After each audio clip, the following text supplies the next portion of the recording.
Hello everyone, and today I'm going to be going over this game and analyzing it. Garry Kasparov against Vasily Ivanchuk. Let's go and start the game. So white plays e4 and black plays c5. So we're going into a Sicilian defense, of course. As of now, we don't know what it is yet, but it's probably going to be a Najdorf, which is like d6, a6. So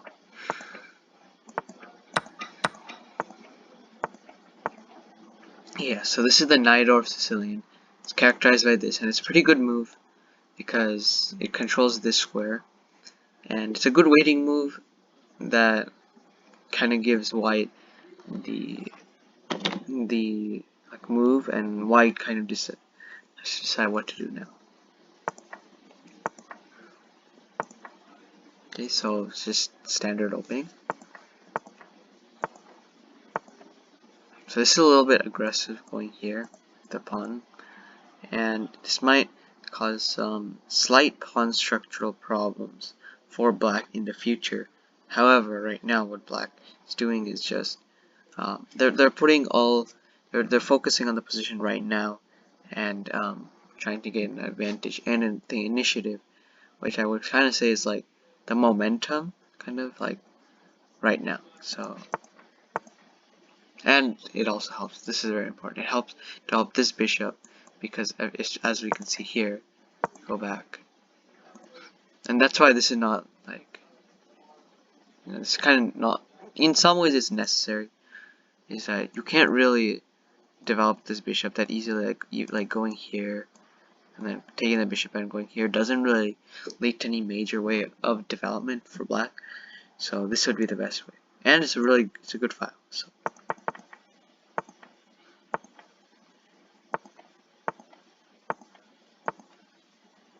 okay, so the reason why white moved here is because to get control of this file. As we can see, this file is not, when the bishops are over here, it's not really doing anything. It's hitting this knight, which it could trade, but it wouldn't really be that beneficial for white, considering if you trade, then black has two bishops, which is an advantage, and then you're trading, you're just moving this knight back into the center, and yeah, and there's better things to do with it. So mostly it's the two bishop advantage for black, but yeah, that's also something to consider here. So anyways, so yeah, this whole plan going here, and that was kind of pushed the queenside pawns a little bit.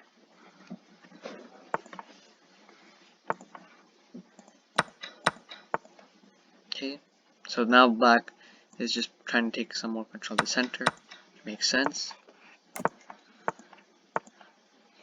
So right now, both sides are just finishing up development, but as you can see here, this knight's kind of bad for white, and then this bishop is also not developed yet for black, but now it is. So it's hitting this diagonal, which could potentially cause some problems for white especially if they decide to castle. That's just going to be a huge problem. But even now, if you can somehow do like try some things like this and then take this pawn. So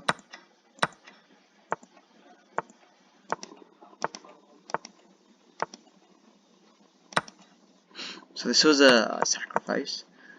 Black wants to sacrifice the rook here. So then when the queen goes there, you can do a discovered attack.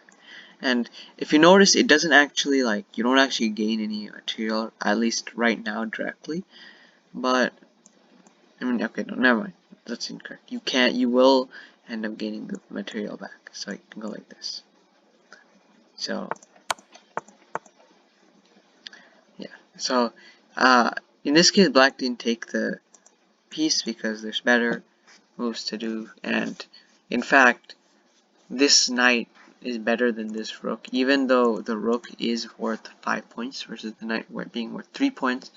Since this knight is in such a good position, it's controlling many of the squares here, this, and in general, it's a good piece. It allows, it gives very little freedom for black to do whatever they want. It's worth not trading the rook. But okay, I guess here, you have to. He decided to just take it. This has a trade. So now white is up a pawn. However, black has the bishop advantage, and this position, all these pieces are inactive. So all these pieces are inactive in this position. So here, white actually resigned. To see why resigned, we can look closely to the fact. Okay, so to illustrate what I'm saying, say if white moves here, right, then you can just take it for free. It's really good for black. So, however, if say white just does some random move here, black can go here, and then if you go here, it's not really much to do, so you just go here. You can take this, and then you can take this for free, and you're also gonna get these pawns too, most likely in the near future. So white's actually, black is completely winning here, and that's why. So going over the whole game again, you can see that black slowly built up their advantage.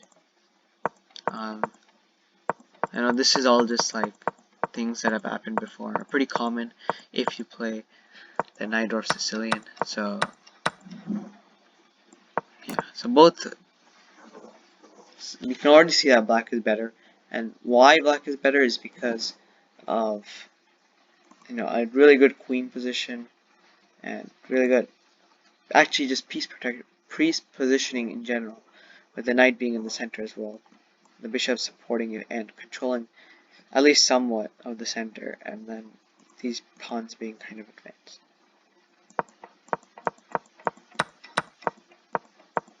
So then black used this advantage to carry on and found a neat tactic over here, which led to the victory.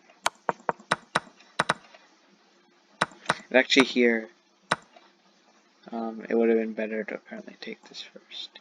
So instead of going here, it would have been better to take that first. Then if that take, what would happen if that took? Then obviously take, and then after this, I'm assuming what would happen. Or okay, if you go here, you can take. But I'm assuming what would happen is that you can either go this, or I guess, okay, they're saying they here, but either here or here, and then end up checking them and attacking them in some fashion. Or you could,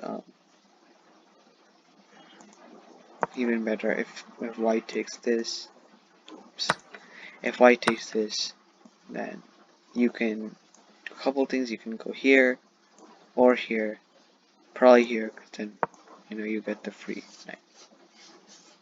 So I think that's it for this game analysis. See you all in the next video.